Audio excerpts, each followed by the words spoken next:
luz, acuérdate. Muy buenas noches, amigos de A Tiempo Noticias. Estamos en vivo y con un invitado, pues, muy importante.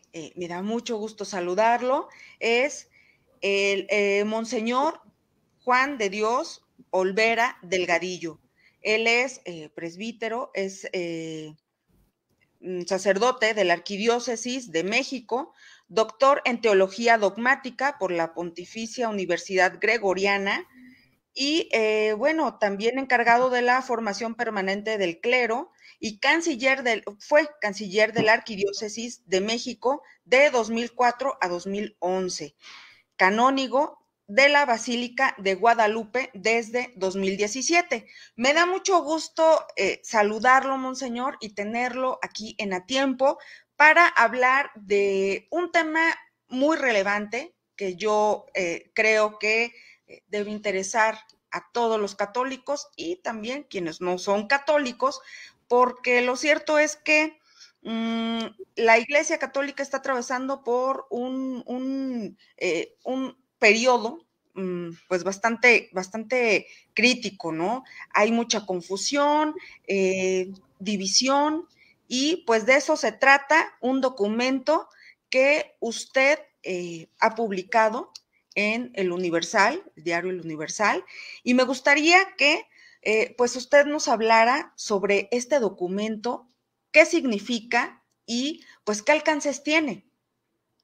Ya hablamos un poquito acerca de su currículum, que es muy interesante además, y bueno, sobre este documento que pues usted publica junto, si no entiendo mal, junto con otros sacerdotes religiosos y pues laicos también, que se han estado sumando a este documento que se llama Mater Veritatis Salutaris. Y que significa Madre de la Verdad de Salvación. Yo quisiera que usted nos platicara de qué trata este documento y pues cuál es el objetivo. Bueno, en primer lugar sí quiero señalar que no es un documento de un servidor, sino ha sido un trabajo en equipo con la aportación valiosa de varios sacerdotes, que en este momento somos 9 sacerdotes, y con la aportación de muchos laicos que están muy preparados en diversas ramas, pero pues que son buenos católicos que se han interesado mucho en el tema y que sí hay que decirlo, hay veces que nuestros hermanos laicos nos llevan la delantera, tanto en iniciativa como en sensibilidad para ciertos temas, y pues a veces, no sé cómo decirlo, pero a veces nos empujan un poquito a nosotros para que también nos manifestemos sobre temas bastante delicados acerca de la fe. Entonces, sí, primero quiero señalar que ha sido algo, un trabajo de varios equipos que después se ha conjuntado en una redacción, etcétera, en algo que es importante, que no es una ocurrencia, que no es algo del momento, sino que en el ámbito católico tiene años meditándose muchas de estas cosas. Hay abundancia de artículos sobre esto. Claro, quien está metido un poquito en el ámbito de la iglesia, no hace falta especialidad universitaria, basta echar una ojeada, una simple ojeada, o hacer una búsqueda en internet para ver la cantidad de artículos que hay sobre todos estos temas.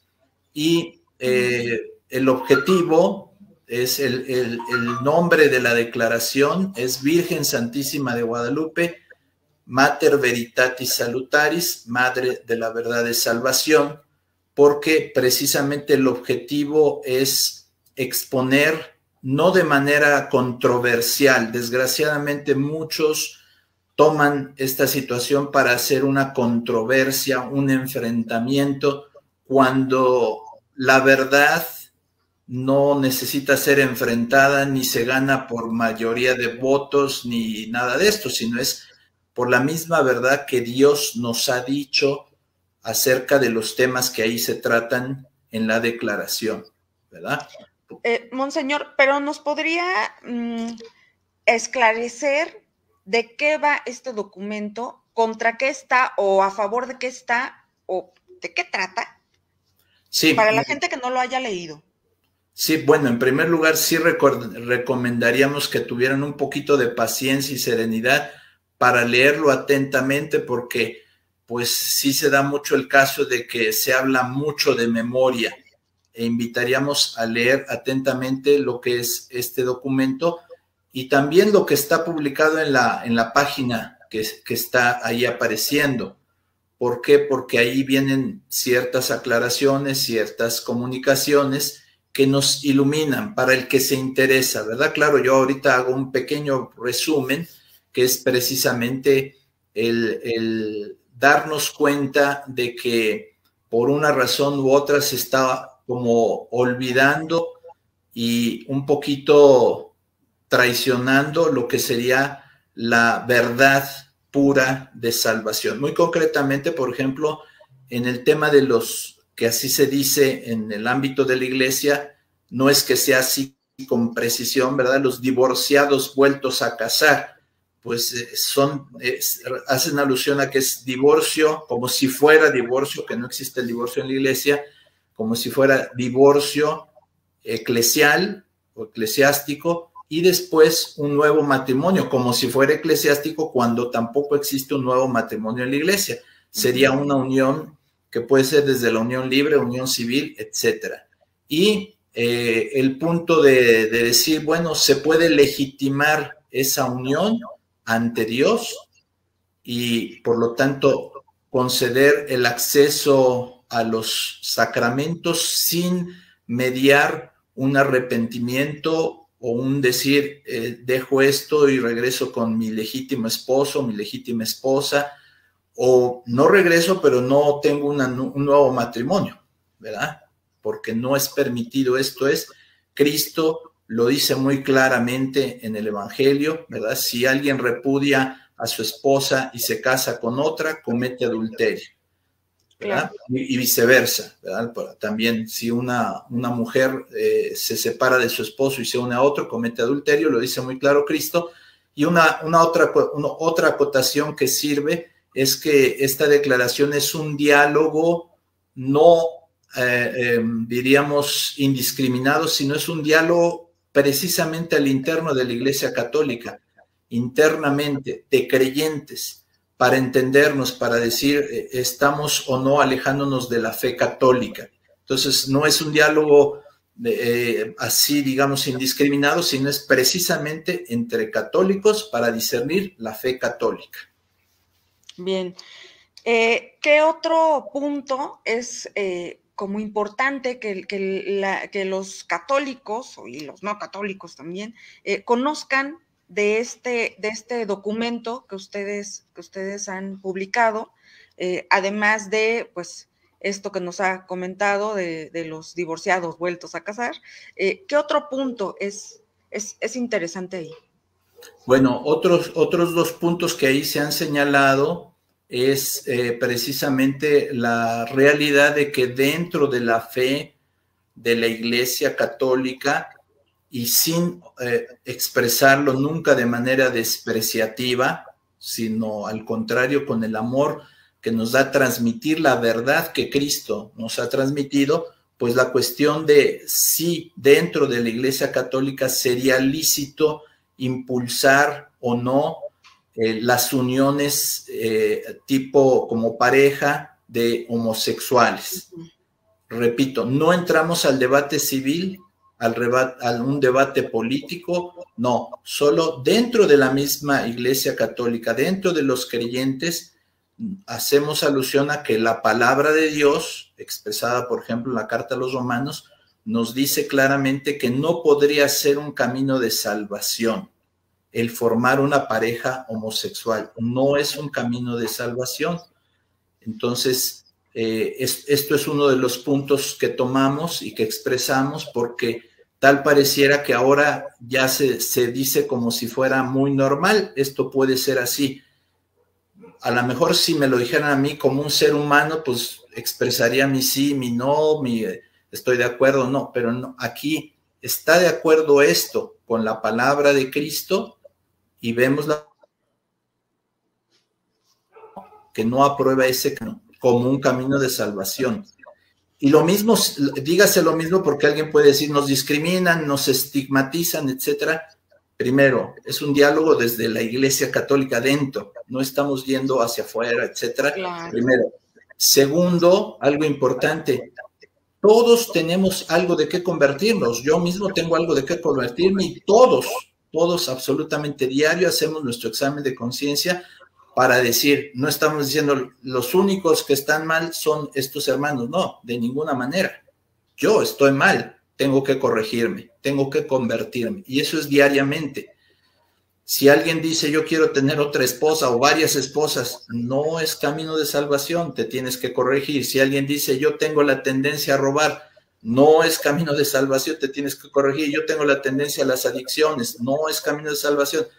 No es el único caso, pero se señala porque tal pareciera que se le está dando carta de ciudadanía dentro de la Iglesia Católica. Es otro de los puntos. Y el otro punto, no sé si en este punto quedaría así bien o profundizamos más o pasamos al otro punto.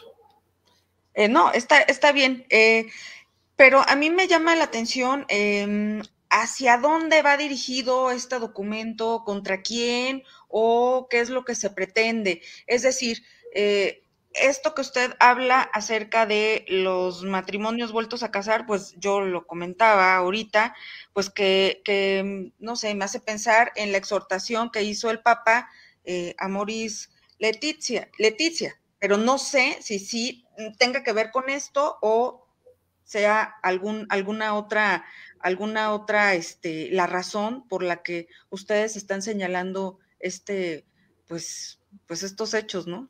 Bueno, sí, es que ahorita hemos estado un poquito con la premura de nuestra conexión, si sí o si no se conectaba, y hemos entrado por donde hemos podido, ¿verdad? El tema, pero realmente sí se tiene que aclarar que no es algo contra alguien, sino es algo a favor de la fidelidad a la verdad del Evangelio y a la verdad de fe. Si esto después se contrasta con otras posturas de distintos órdenes de autoridad, incluso eclesiástica, bueno, es otra situación, pero si se quiere reafirmar, alguien diría, bueno, ¿por qué se quiere reafirmar? Porque otra vez tal pareciera que esto está desapareciendo dentro de la iglesia. Tener la claridad, y si usted hace una búsqueda en Google, esta, entre comillas, controversia, tiene por lo menos, tiene muchos años, pero elevada a un nivel total eclesiástico a partir de Amoris Laetitia. A partir de ahí se eleva totalmente esta cuestión y a partir de ahí se puede decir, por favor, vamos a la documentación, no es ninguna animadversión, el decir si hay cardenales a favor, hay cardenales en contra, hay arquidiócesis y diócesis a favor, arquidiócesis y diócesis en contra, obispos, conferencias episcopales a favor, conferencias episcopales en contra, teólogos a favor, teólogos en contra. Bueno, tendríamos que decir, el criterio es Cristo, el criterio es su evangelio, el criterio es 2000 años de doctrina de la iglesia oficial, que no quiere decir que nada más por antigua una doctrina se convierta en verdad, sino es doctrina oficial solemne de la iglesia. Por poner un ejemplo, le costó carísimo a la iglesia el cisma de Inglaterra, donde Enrique VIII quería contraer nuevas nupcias, rechazando a su mujer que todavía vivía. Sí. Entonces, y le costó a la iglesia todo Inglaterra hasta la fecha, y le costó muchos mártires que dieron su vida por la fidelidad a defender la fe, y también, diríamos, en el contexto histórico de aquel momento, tal parecía que toda Europa lo perdía la iglesia, porque estaba el protestantismo. ¿verdad? Pues tal parece que la Iglesia Católica iba a naufragar y aún así, por fidelidad al Evangelio, se estuvo en la disposición de decir, no podemos hacer otra cosa, no le podemos conceder al rey Enrique VIII el que contraiga otro matrimonio porque sería traicionar el mismo Evangelio. Entonces, por ahí va, ¿cuál es la intención? Reafirmar la verdad de salvación ante pues todo este panorama que he descrito antes y que no acaba de aclararse y que se tiene que aclarar determinantemente. Claro. E incluso en grandes instancias, por ejemplo, en la diócesis de Roma, es permitido al final de todo, hasta donde yo tengo entendido, el poder comulgar en estas situaciones, porque se abre como se dice, a través de un discernimiento, se llega a la conclusión de que puedes comulgar. Y pues ahí decimos, ¿y cómo puede ser este discernimiento? ¿Cómo podemos llegar a la excepción de alguien que no era tu esposa, ahora es tu esposa, y si vivieras como hermano con ella, como hermanos decimos aquí en México, y la expresión es precisa, no hay un problema de fondo. Habría inconvenientes, pero no hay un problema de fondo. No, el problema es afirmar, vives con otra persona que no es tu esposo, no es tu esposa, de manera conyugal. Y a través de un discernimiento puedes llegar a comulgar. Esto nunca ha sucedido en la Iglesia Católica, jamás. Ya.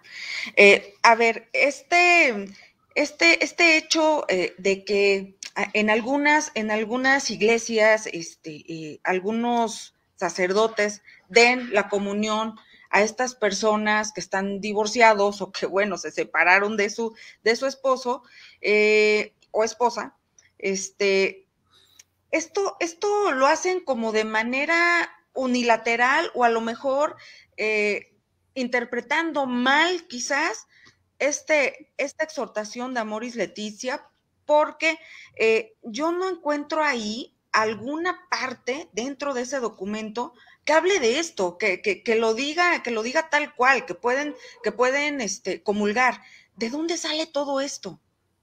Bueno, en primer lugar hay que señalar que este abuso de dar la comunión, porque yo siento que es lo correcto, sí. Es previo, tiene un buen número de años, y precisamente San Juan Pablo II, en Familiaris Consortio y otros documentos como la Congregación para la Doctrina de la Fe, que era presidida en ese momento por el cardenal Ratzinger, futuro Papa Benedicto XVI, con toda claridad advierten que no es posible dar la comunión eucarística a personas que han dejado su primer matrimonio y que ahora están en una unión, por decir así, unión libre, unión civil, porque no pueden tener un matrimonio eclesiástico, no se les puede administrar los sacramentos, viviendo conyugalmente, ¿verdad? Entonces, si vivieran como hermanos, otra vez repito, hay inconvenientes, pero no hay un problema de fondo. Entonces, ya desde antes se hacía, Juan Pablo II lo quiere corregir, el Papa Benedicto lo quiere corregir, y ahora no hay ese tipo de correcciones, sino al contrario, se sentiría que con Amoris Laetitia ya se puede hacer. Pero efectivamente, tiene toda la razón, Amoris Laetitia permanece como en una cierta ambigüedad, como que sí y como que no, como que se dice y como que no se dice, pero llega a un punto en el que hay una carta de obispos de Buenos Aires que dicen vamos a interpretar Amoris Laetitia, y lo hacen y le dirigen el documento al Papa Francisco, y el Papa Francisco dice esta es la interpretación exacta, no hay otras interpretaciones de Amoris Laetitia. Pero resulta que lo que dicen los obispos de Buenos Aires, de la región de Buenos Aires, sobre este tema es una interpretación, lo diríamos con todas sus letras, herética, que raya en la herejía. ¿Por qué? Porque ellos dicen, me gustaría que después pudieran publicar ustedes o leer el documento tal cual. En la declaración se hace un análisis, no se publica todo, es pequeño, es una carta pero se hace un análisis de la parte que corresponde a este acceso a los sacramentos de parte de los así llamados, porque no es exacto, divorciados vueltos a casar.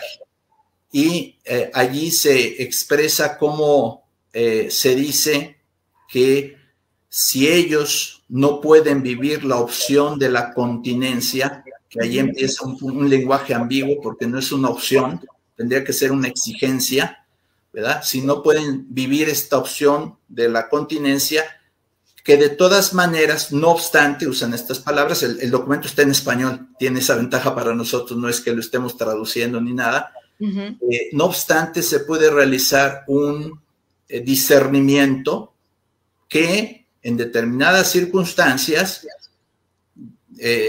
particularmente cuando se afecta a los hijos de la nueva pareja, ¿sí? Llegaríamos a la conclusión de que sí se les puede administrar el sacramento de la confesión y la comunión sin separarse, viviendo conyugalmente, siguiendo esa relación. Otra vez sin condenar a nadie ni nada, no se trata de eso, ¿no? Se trata de ver el fundamento, la verdad del evangelio. O sea, traduciéndolo, habría casos en los cuales una persona, los que en cualquier circunstancia, pero habría casos en los que una persona que no vive conyugalmente con su esposa, sino con una persona que no es su esposa, podría, a través de un discernimiento que nosotros decimos, quién sabe cómo sea, llegarían a decir, bueno, pues ya es legítimo y ya puedes recibir, sin arrepentirte, sin dejar de vivir de esa manera, el sacramento de la Eucaristía. Entonces, allí contradice directamente la doctrina solemnemente promulgada por la Iglesia Católica. Lo contradice directamente, como se dice en la declaración. Y esto tiene un fondo, pues, o una consecuencia más bien, pues muy grave, ¿no? Porque estamos hablando de, pues, imagínense nada más, comulgar en pecado, pues creo que todos los católicos sabemos lo que significa, y bueno, me gustaría que usted comentara esa parte, que es muy grave. Sí, efectivamente, me da gusto que usted lo capte la gravedad, porque a veces, digamos, los teólogos le damos vueltas y vueltas y vueltas, y otros, y los padres y todo, y terminamos que lo que era malo ya no es tan malo y ahora hasta resulta bueno. Qué bueno que los laicos se dan cuenta de la gravedad de la situación. Alguien a veces los descalifica y dicen, bueno, pobrecitos laicos, ellos no saben y pues así lo sienten. No, yo creo que saben muy bien lo que hacen. A nosotros sacerdotes a veces nos busca la gente y nos dice, oiga padre, fíjese que el padre de allá de tal parroquia nos da la absolución a todos y dice que todos podemos comulgar, y vengo a decirle a usted, padre, que yo no puedo comulgar aunque me lo diga ese padre, porque yo estoy mal, padre. Yo estoy en una unión ilegítima, no puedo hacerlo. O sea, Dios le está hablando clarito en su conciencia. A pesar de que le digan, no pasa nada, tú comulga. Y sabemos que eso resulta en un sacrilegio. El sacramento que recibes no te puede ayudar porque lo estás recibiendo mal. Es un sacrilegio.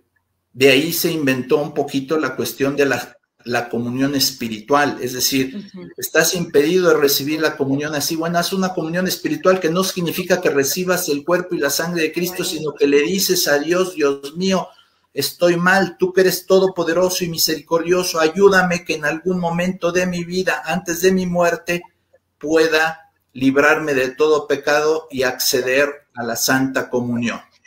Entonces, efectivamente es una materia muy grave que ha costado, repito, la vida de muchos mártires en tiempos de Enrique VIII y en otros tiempos, pero concretamente refiriéndonos a ese caso. Monseñor, hay muchos abusos que estamos viendo, los mismos laicos, por todas partes.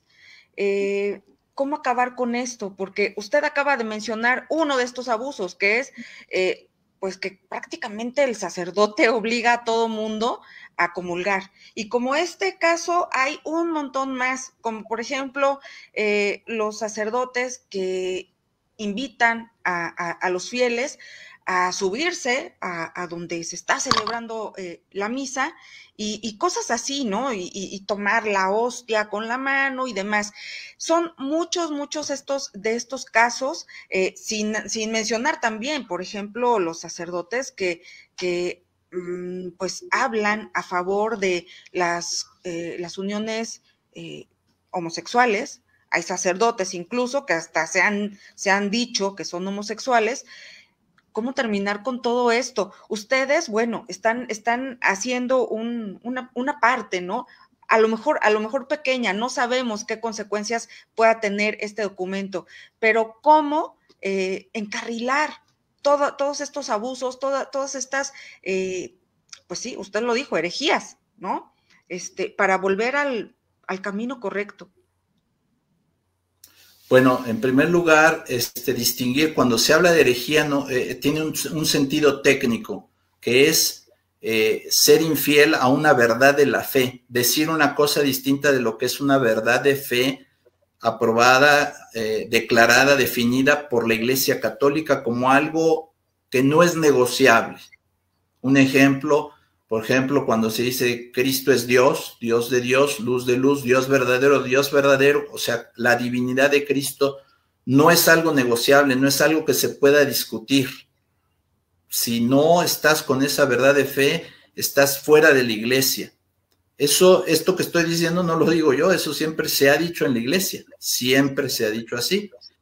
Eso es algo importante, porque no es lo mismo un error, no es lo mismo no fui preciso en cómo dije las cosas, etcétera, sí, a ir contra una verdad de fe, ¿verdad? Y afirmarla y reafirmarla, y hacer que otros la proclamen también. Entonces eso tiene una gravedad muy grande, lo que acabas de decir también, en el sentido de la gravedad de la materia, es la salvación eterna de las personas. Estamos hablando, en la declaración nos estamos dirigiendo a los católicos, no es hacia afuera, porque bueno, ahí diría alguien, pues yo a lo mejor soy ateo, etcétera, el diálogo sería de otra manera, ¿verdad? Vamos a ver si existe Dios o no. No, aquí ya suponemos muchas cosas, y estás hablando de salvación eterna.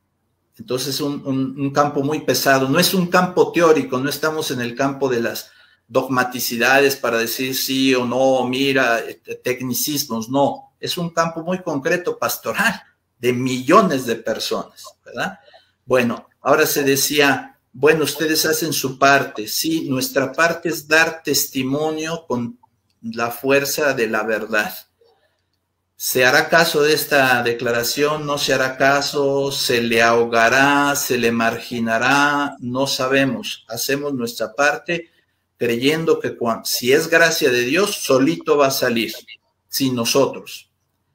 Si no es de Dios, solito se va a hundir también, automáticamente, ¿verdad? Bueno, sí hay muchos abusos. Yo creo que el criterio muy importante es que los hermanos laicos, todos ustedes, aprendan ciertos criterios. No se trata de que me creas a mí como sacerdote, no me creas a mí. El sacerdote, cuando te dice algo, te tiene que decir, mira, esto lo dice la iglesia en tal lugar. Allí lo dice. Si no tengo ese respaldo, tendría que decir, es una opinión mía personal. Tengo que ser honesto. Pero si tengo ese respaldo, te digo, aquí lo dice. Tema divorciados vueltos a casar, acude al Catecismo de la Iglesia Católica, acude a la carta que saca Congregación para la Doctrina de la Fe, acude a Familiaris Consorcio de Juan Pablo II, acude a la doctrina de Benedicto XVI, acude a 2000 años de doctrina de la Iglesia, acude a las palabras de Cristo, acude a la historia de la Iglesia, y ya tú me dices si es opinión mía personal o qué opinas tú mismo de todo eso que está, de eso pesado, ¿verdad? Entonces sería acudir a las fuentes para eso y para muchas cosas. Lo que decían de que si la comunión va a alguien y la toma y se la autoadministra, etcétera, eso pueden ir a acudir al documento Redemption y Sacramentum, y ahí vienen muchas normas que nos ilustran, ¿verdad? y Juan Pablo II sacó muchas cosas y mucho que viene de la iglesia que hay que enterarse, y que ahí sí está el papel del sacerdote en facilitarte las fuentes para que tú accedas directamente y formes tu criterio, no que me creas a mí, ¿verdad? Ese es el punto. Cuando nosotros damos esta declaración conjuntamente con laicos que sí les ha gustado instruirse, que se han ido metiendo poco a poco, y con sacerdotes, es para decir, cuidado, porque parece que estas verdades se están olvidando y son muy importantes, ¿verdad? Dígase lo mismo en materia de los hermanos homosexuales o con tendencia homosexual, ¿verdad? Yo creo que es una situación que hay que atender con mucha delicadeza, con muchísimo respeto hacia ellos, hacia nuestros hermanos, muchísimo diálogo, porque no debe de haber una imposición, un dogmatismo, sino con la palabra de Dios enfrente, decir, hermano, la palabra de Dios a ti te confronta, pero antes me confronta a mí. Me dice mucho, o sea, yo antes que decirte a ti tendría que decirme muchas cosas yo, pero en honor a la verdad nos dice a todos. Entonces, ¿qué es lo que nos dice la palabra de Dios? No tendríamos nada que decir en particular sobre este tema si no fuera porque dentro de la Iglesia Católica, repito, fuertemente, no poquito, fuertemente se le está dando un impulso prácticamente de que esto ya es normal y es lícito y que así Dios lo creó, todo lo cual es mentira. Y si es mentira, no está con Cristo. Claro, claro, muchas ambigüedades, ¿no? Sin embargo, bueno, estos documentos que ha pues, publicado el Papa, pues no son a final de cuentas dogma de fe, ¿no? Son muchas veces opiniones y no sé si usted está de acuerdo. El problema quizás radica en esas interpretaciones que se hacen muchas veces de estos documentos, a veces por ignorancia, pero otras veces con sí mucha, pues mucho buscarle ahí, ¿no? Maliciosamente, como también se hizo, por ejemplo, en el Concilio Vaticano II, ¿no? Que a lo mejor el concilio, bueno, no, los documentos que salieron de ahí, pues no están mal, pero sí la interpretación y lo que pasó después. ¿No va por ahí este problema que estamos viendo, que estamos viviendo? Yo creo que podría yo dar una opinión, pero yo preferiría que cada quien lo puede ver por sus propios medios. ¿Qué tanto es y qué tanto no es? Las palabras son español, gracias a Dios está en español todo. Se puede acudir allí y formarse su propio juicio cada quien. Lo que dice y lo que no dice, para librar de interpretaciones, porque sí, exactamente, hay muchas interpretaciones a veces radicales, a veces hacemos decir lo que no están diciendo, etcétera. Pero a veces también sí se dice y pues es difícil que a veces aceptar la situación, pero como maduramente hay que uno mismo formarse su opinión. La declaración está allí, no es que vaya absolutamente contra nadie, pero sí quiere poner a la luz de nuestra conciencia algo que si no se pone así de esta manera, sería muy difícil que alguien lo detectara y lo dijera, porque si lo hubieran detectado, pues esta declaración sería absolutamente inútil, pero por obsoleta, o sea, no sirve para nada porque está diciendo algo que todo el mundo sabe y sin embargo no es así, ¿verdad? Entonces, sí. Creo que es importante poner atención a lo que dice el texto mismo de la declaración y que, repito, ha sido un trabajo en equipo con laicos muy sensibles a todas estas situaciones y los sacerdotes, ¿verdad? A mí me gustaría que pudieran luego, de parte de su medio o de otros medios, entrevistar a algunos laicos firmantes de esta declaración y a los otros sacerdotes, ¿verdad? No es la voz de un servidor la única, trata un poquito de explicar estas situaciones, pero no es la única voz sobre esto, ¿verdad? Y no es la única voz, esto ha sido en México, pero si atendemos haciendo una simple búsqueda, no es muy complicado, vamos a ver que hay muchos medios fuera que hablan calificadamente sobre estos temas. Muchos medios, muchos youtubers, muchos medios por escrito, prensa seria, etcétera, que habla de estos temas. Al contrario, esto ya es un poquito retrasado. Esta voz se debió haber hecho hace un buen tiempo.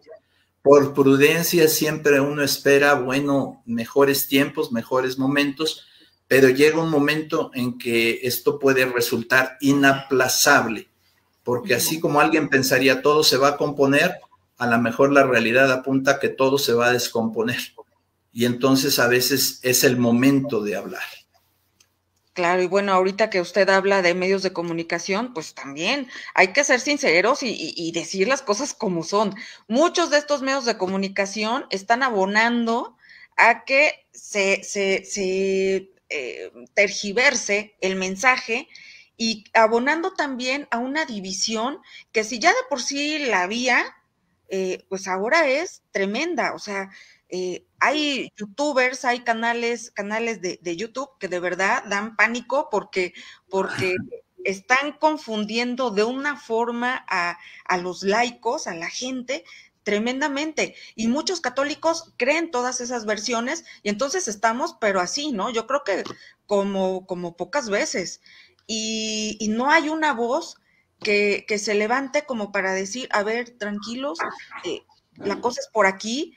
Y no sé, a lo mejor yo esperaría que usted en México fuera una de esas voces para poder, pues llevarnos a buen puerto, ¿no? Por lo menos aquí en México, porque bueno, yo veo muchos laicos que no le dicen el Papa Francisco, le dicen, por ejemplo, Bergoglio, y que pues eso no está en la tradición, ¿no? Y curiosamente, todos estos que hablan así del Papa, pues son personas que se dicen a sí mismos tradicionalistas o que se dicen, y pues no lo son.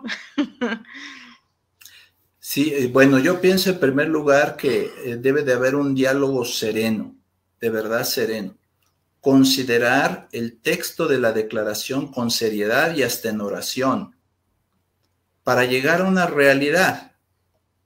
Pero no se trata de crear ninguna animadversión, ni pelearse con nadie, ni descalificar a nadie. No, ¿verdad? Si alguien en su historia personal o familiar dice, pues mi papá, mi mamá fallaron en esto, en aquello, usted sabe que en una terapia psicológica le dicen, tienes que tener una reconciliación contigo mismo y con esto, pero esa reconciliación va en base a la verdad, no en base a la mentira, no en base a negar la realidad.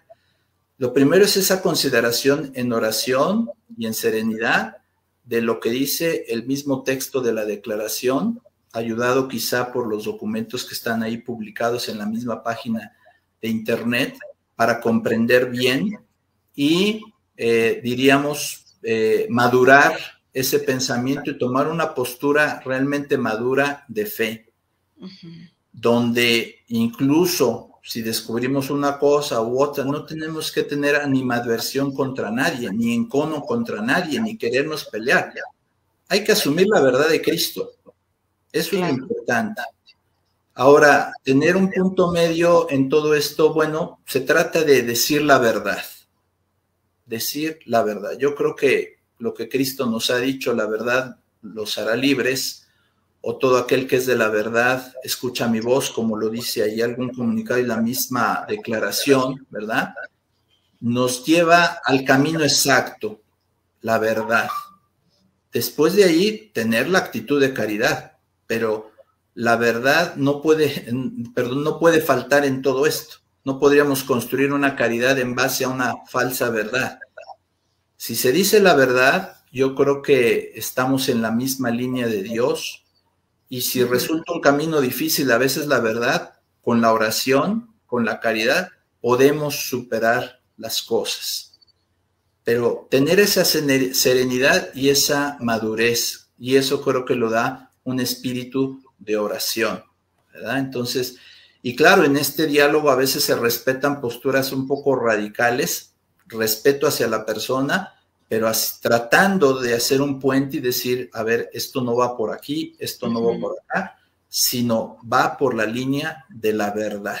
Claro. Ciertamente hay mucha gente, o bueno, algunos, que decimos en México y se entiende perfecto el dicho, quieren amarrar navajas, ¿verdad? Para que haya escándalo, pelea, amarillismo, y ya se nos olvida el tema fundamental, que era la declaración. Claro. Eso es lo que sí sentimos, que debemos de borrar nuestras personas, cualquier animadversión, todo, ir al texto de la declaración misma.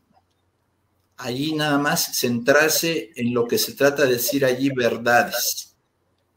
Y a partir de ahí, creo que muchos podemos hacer muchas cosas. No pensemos que nada más los sacerdotes tenemos que hacer las cosas. Yo creo que muchos hermanos también.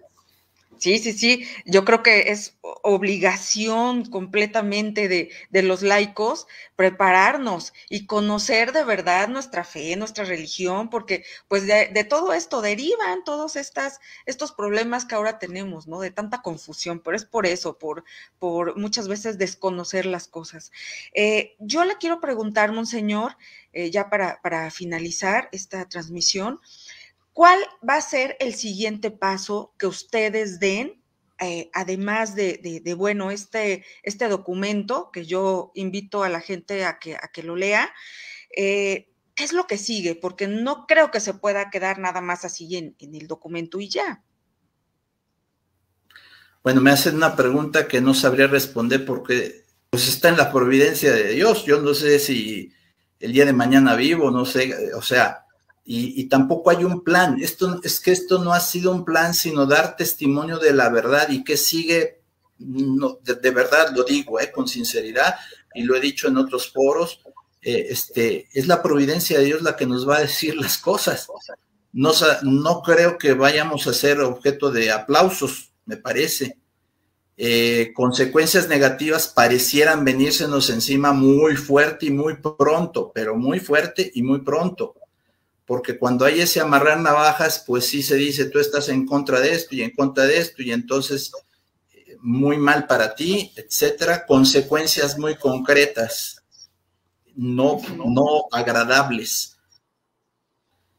Pero quiero decir que sí las intuíamos, al menos, y aún así el deber de proclamar la verdad de salvación, que sí vemos que la tendencia es a la baja, a ir considerándola cada vez menos, a considerar muchos tipos de verdades, pero no esta verdad de salvación.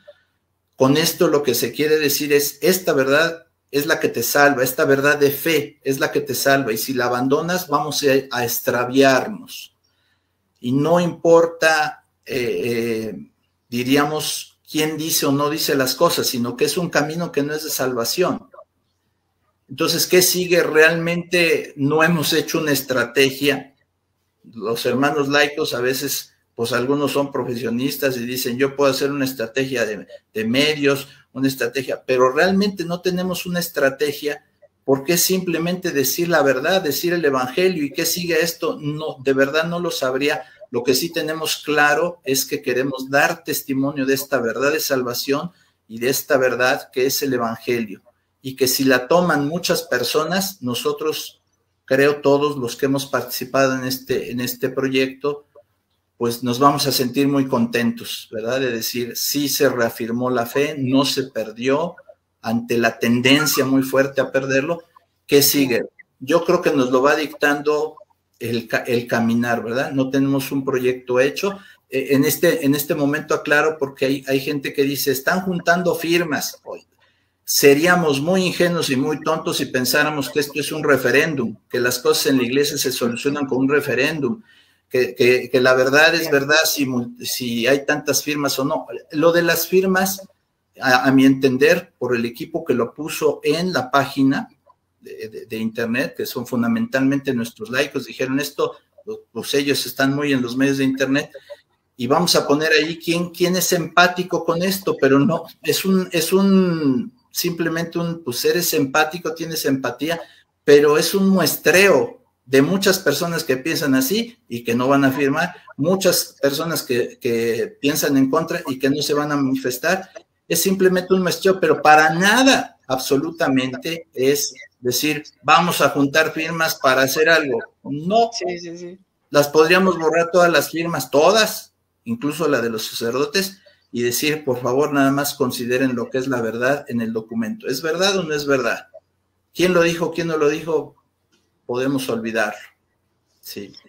Y usted dijo algo bien, bien importante, que aunque usted diga que no hay un siguiente paso así muy claro, pues yo creo que usted lo ha dicho, evangelizar, finalmente es eso, porque los fieles necesitamos eso, necesitamos guías, necesitamos quien nos prepare y nos enseñe.